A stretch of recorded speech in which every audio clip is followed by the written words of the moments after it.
वित्त मंत्री निर्मला सीतारमण ने बजट पेश किया जिसमें देश के विकास का जिक्र तो है ही, इसमें महिलाओं को भी बड़ी सौगात दी गई। साल 2047 तक भारत को विकसित राष्ट्र बनाने के लिए सरकार ने कमर कस ली है। मंगलवार को वित्त मंत्री निर्मला सीतारमण ने जब बजट भाषण पढ़ा तो यही बात उसमें नजर आई। निर्मला सीतारमण ने 7वीं बार बजट पेश किया है।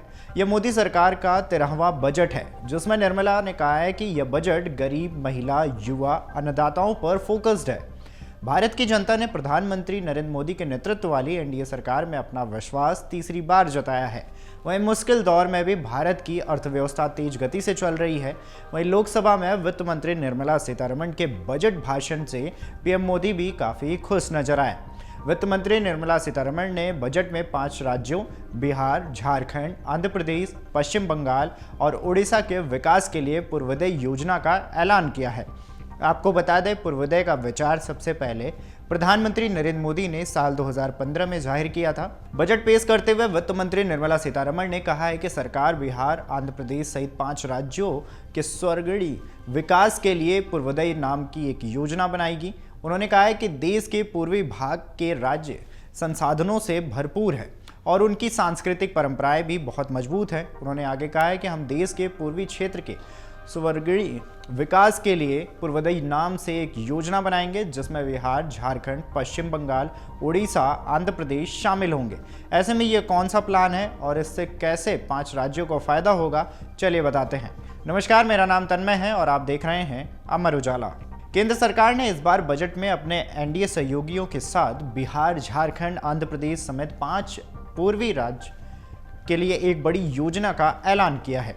इसमें पूर्वोदय योजना का जिक्र है। मकसद इन राज्यों का स्वर्गीय विकास है। इसके तहत खास तौर पर मानव संसाधन विकास, बुनियादी विकास पर ध्यान दिया जाएगा।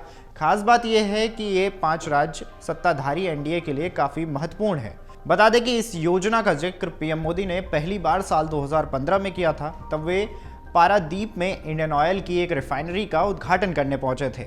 उस दौरान उन्होंने कहा था कि भारत को अगर विकसित देश बनाना है तो देश के पूर्वी हिस्से को विकसित होना होगा।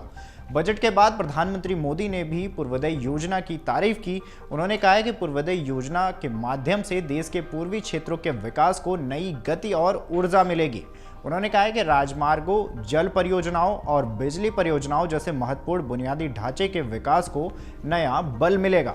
केंद्रीय गृह मंत्री अमित शाह ने भी पूर्वोदय योजना को विकसित भारत के निर्माण के लिए काफी महत्वपूर्ण बताया है।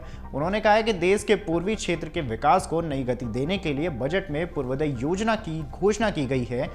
अमित शाह ने कहा है कि इस योजना इन क्षेत्रों में बुनियादी ढांचे, मानव संसाधन, रोजगार और आर्थिक विकास के अवसरों को नई ऊर्जा प्रदान करेगी और ये क्षेत्र एक विकसित और आत्मनिर्भर भारत के निर्माण में महत्वपूर्ण भूमिका निभाएंगे। मीडिया रिपोर्ट्स के मुताबिक बिहार को विशेष राज्य का दर्जा तो नहीं मिला, मगर उसे इस योजना में कई सौगात दी गई है।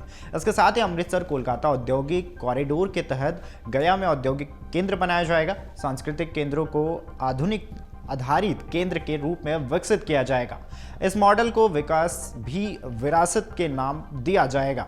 इसके अलावा रोड कनेक्टिविटी को भी बढ़ाया जाएगा। इसके तहत Patna Purnia expressway, Buxar Bhagalpur expressway, Bodhgaya Rajgir Vaishali Darbhanga expressway का निर्माण किया जाएगा। इसके अलावा बक्सर में गंगा नदी पर 2 लेन का पुल भी बनाया जाएगा। इसके लिए 26,000 करोड़ रुपए खर्च किए जाएंगे। केंद्र सरकार ने काशी की तर्ज पर बिहार के गया में विष्णुपद मंदिर और महाबोधि मंदिर कॉरिडोर का निर्माण करने का भी फैसला किया है।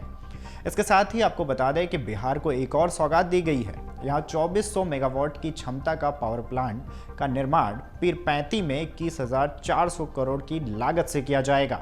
न्यू एक्सपर्ट मेडिकल कॉलेज भी बिहार में बनाए जाएंगे। कैपिटल निवेश के लिए भी बिहार को मदद दिया जाएगा। इस बजट में आंध्र प्रदेश के विकास के लिए भी सरकार ने अपना पिटारा खोलते हुए कई सौगातों की घोषणाएं की हैं।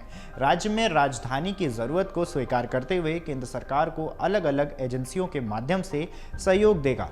इस वित्त वर्ष में 15,000 करोड़ रुपए इसके लिए व्यवस्था की गई है। निर्मला सीतारमण ने कहा है कि पोलावरम सिंचाई परियोजना को भी सरकार पूरा करने जा रही है। वहीं आंध्र प्रदेश पुनर्गठन एक्ट के तहत विशाखापट्टनम, चेन्नई औद्योगिक गलियारे में, कोपार्थी क्षेत्र के हैदराबाद, बेंगलुरु औद्योगिक गलियारे में ओवरऑल क्षेत्र में विकास के लिए फंड दिया जाएगा। लोकसभा में बड़े ऐलान करते हुए निर्मला सीतारमण ने कहा है कि इस बजट में सरकार 9 अहम क्षेत्रों पर जोर दे रही है।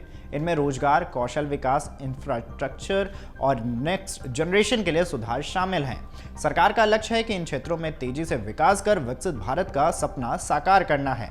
सरकार इन सभी प्राथमिकताओं को पूरी गंभीरता से ले रही है और इसके लिए पूरी तैयारी भी कर रही है। इसके साथ ही सरकार कृषि के क्षेत्र में भी बड़ी योजनाएं बनाने में जुटी हुई है। वहीं मुश्किल दौर में भी भारत की अर्थव्यवस्था तेज गति से चल रही है। महिलाओं को लेकर भी सरकार ने बड़ी सौगात दी है, जिनमें वित्त मंत्री ने महिलाओं और लड़कियों को लाभ पहुंचाने वाली योजनाओं के लिए 3 लाख करोड़ रुपए का ऐलान किया है। यह जानकारी आपको कैसी लगी हमें कॉमेंट करके जरूर बताएं। वीडियो डेस्क अमरउजाला.com। अगर आप ये वीडियो YouTube पर देख रहे हैं तो हमारे चैनल को सब्सक्राइब करें और बेल आइकन को दबाना ना भूलें। अगर आप Facebook पर ये वीडियो देख रहे हैं तो हमारे पेज को लाइक करें।